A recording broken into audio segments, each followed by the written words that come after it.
For as long as I can remember, they've been telling us to enjoy it while they're young, but our days are filled with chaos and stress and cooking and endless laundry piles. Where's the time to enjoy it? Yeah, that's what I always thought too. There's so much I have to do.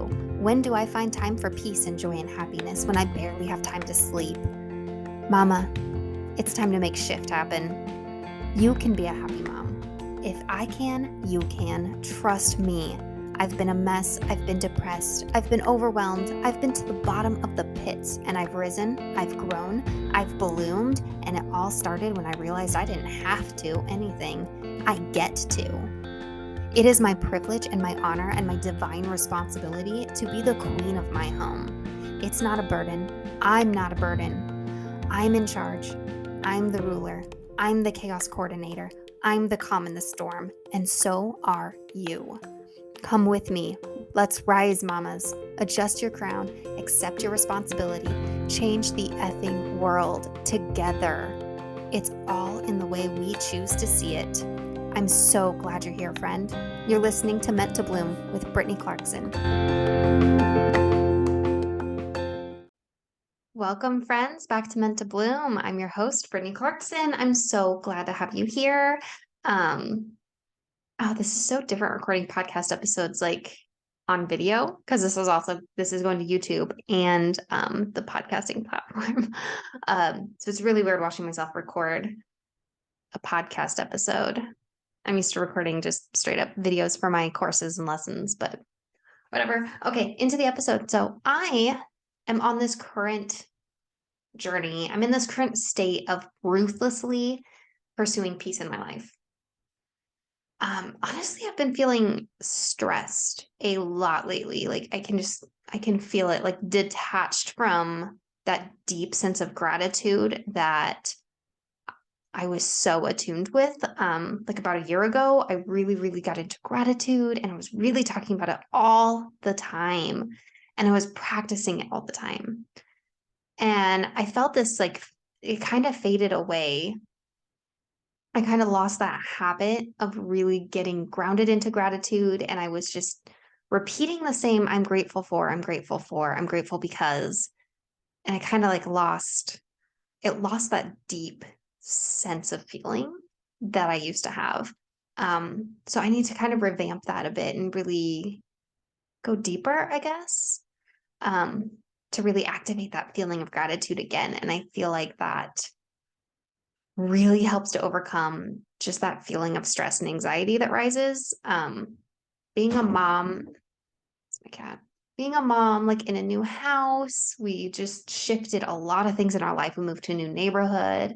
The kids are going to be changing up what school looks like for them. Last year I only had one in kindergarten, and this year I'm having a kindergartner and a first grader. And then my preschooler, of course, is going to want to, we're gonna have to do something with him now, now that he'll be on his own when they're doing school. So he'll probably start preschooling at the same time. So it's like I'm going from one in school to three doing education. We're in a new neighborhood. We're farther away from their grandma, who used to, my mom that they used to see very, very often. Now it's, we have to drive an hour to see her. We still see her once or twice a week. But it's, it's hard on them to go from a 10-minute drive to a 50-minute drive. It's just a much bigger deal putting them in the car. There's so much going on right now. A lot of changes in life. All good changes. It's all wonderful, great things. But it's something to get used to. Even good changes change, and it kind of shocks the nervous system, and it kind of triggers fight or flight more often. There's so many decisions needing to be made with, just unpacking. Where do we put this? As simple as that. Kids had decisions to make. What do you want to decorate your room like? Because they used to share a room, and now they each have their own room. And, there's just so much. And it doesn't feel like a lot. It feels like each day is pretty chill. So the feeling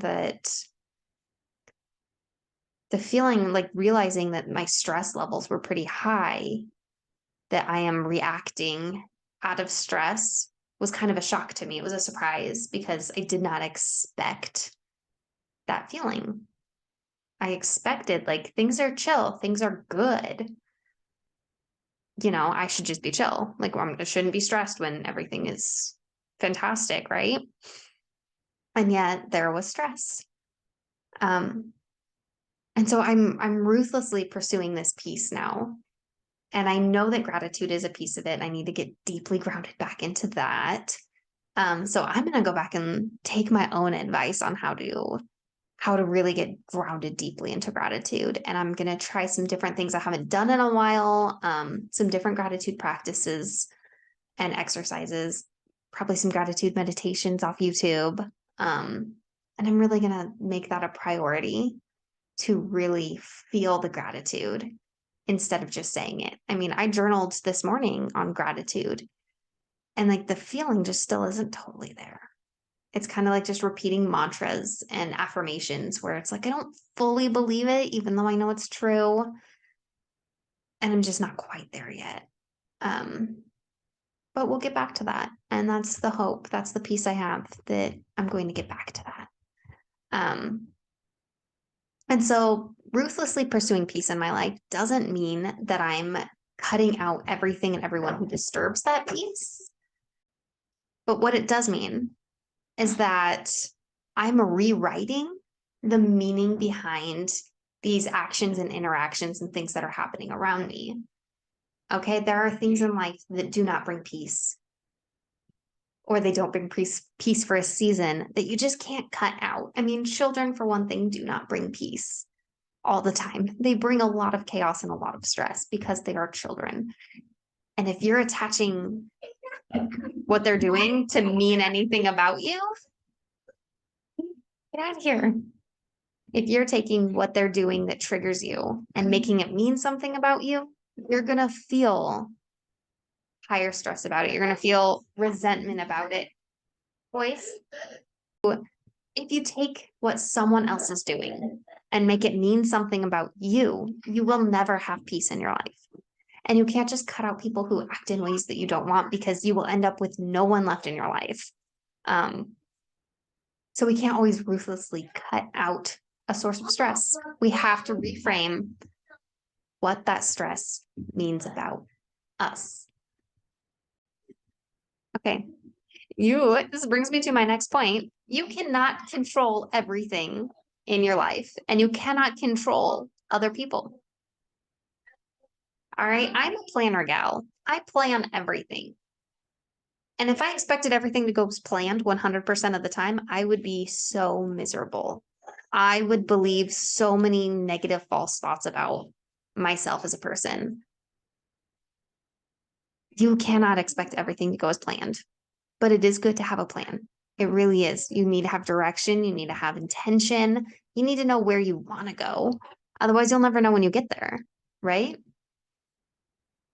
But to expect everything to follow a plan, to expect everyone to listen to you, to expect everyone to change when you want them to change, it's not going to happen. And you're going to be really miserable if you keep expecting yourself to have the ability to control other people. Other people are going to upset you. Other people are not going to listen to you because they're other people. We are all unique individuals. We all have our own path, our own life, our own journey. And you can't control someone else's. What you can control is how you react to them, how you respond to them, how you view what they are doing. If you're constantly thinking they are doing this to me, they are doing this and it's hurting me, you're going to be miserable. If you can detach, practice detaching from just this expectation that everyone is going to follow the script you've written in your head. Detach from that expectation and understand they're going to make mistakes. They're going to do things I don't like, but it's not about me. You're going to be a lot happier, right? So if you can reframe the way you view what everyone else is doing, it's going to change things. Reframe what perfection means to you. Okay, let's look at nature for our guide on what perfection is. If you look at a forest, just this perfect ecosystem that is untouched by human hands, and so many things are growing and flourishing and thriving. Let's look at that. That's a perfect system. Okay, let's look at nature for how we want to view perfection. Okay, you see this forest where everything is growing and thriving. Okay, it works perfectly together. Now let's look at what we think perfection is.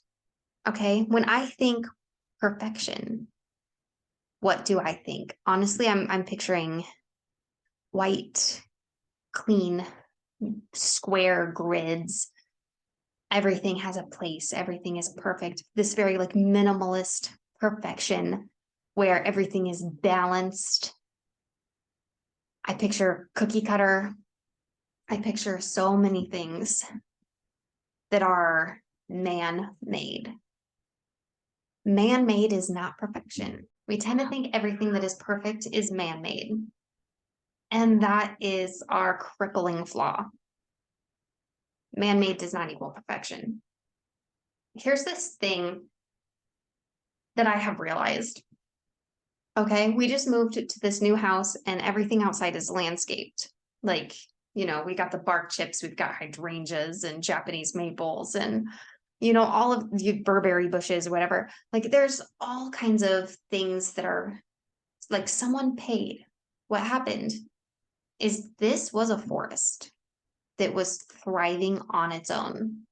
They clear cut it, they built a house, they pulled up everything that was growing here naturally on its own with zero help. Okay? Things that are native to the area, things that were well rooted, things that didn't have a perfect spacing, the things that got what they needed where they were. They got the sunlight they needed, they got the shade they needed, they got the water they needed without humans having to interfere in any way. That to me is perfection. And now there's this big, beautiful house. It is beautifully landscaped. I love the landscaping. It's beautiful. But guess what? Everything that's out there wasn't intended to be there. It doesn't work perfectly, even though there's perfect spacing between every plant. If we spent, a day out there on garden work, it would look perfect. Man-made perfect. And here's the problem is we have to water everything. We have to pull the weeds. We have to, cut back different plants so that they don't overtake the plants next to them. We have to do a lot more work to keep it looking perfect because it's man-made perfection. Now, when you go into that forest where everything is thriving and it grows on its own, without humans having to come in and take care of the plants. There is no perfect spacing. There is no nothing lines up perfectly. You'll have trees where there's a trunk of a tree that fell over and there's like 5 trees growing out of this, stump. It's not cookie cutter, perfect, beautiful, but it works.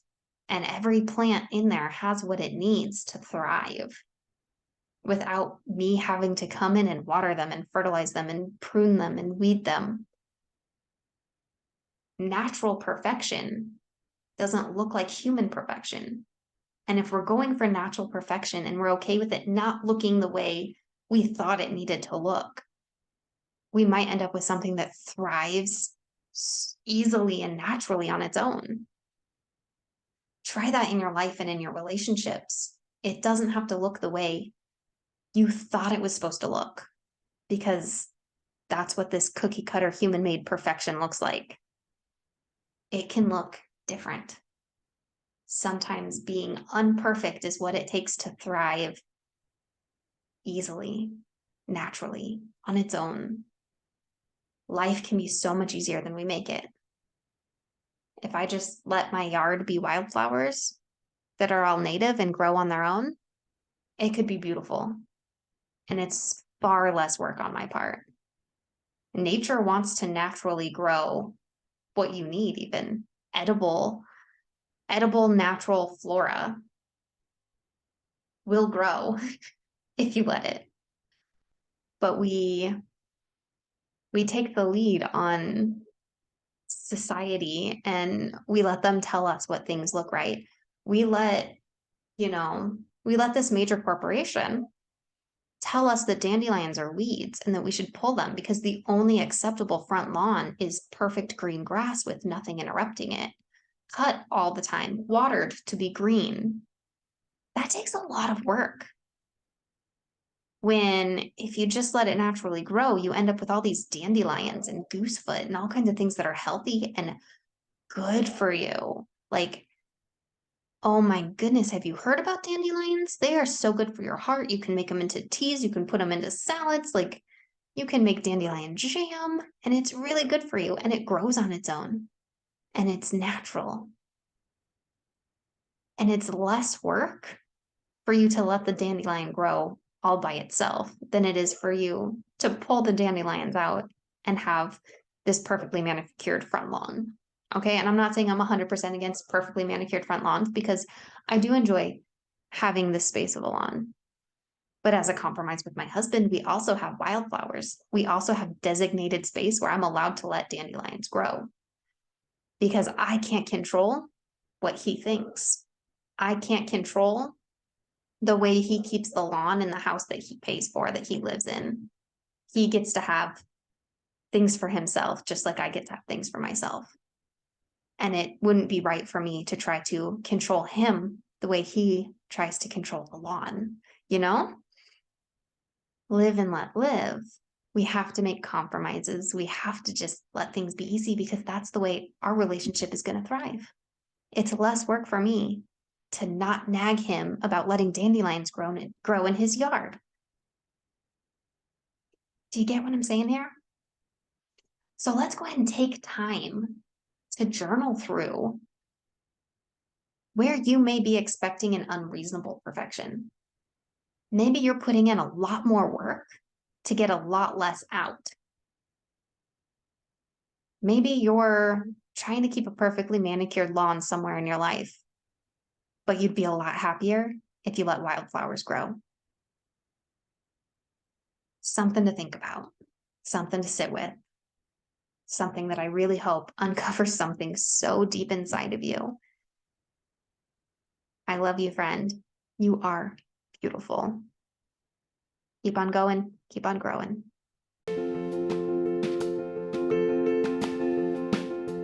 Thank you so much for joining me today for this episode of Meant to Bloom. It really does mean the world to me.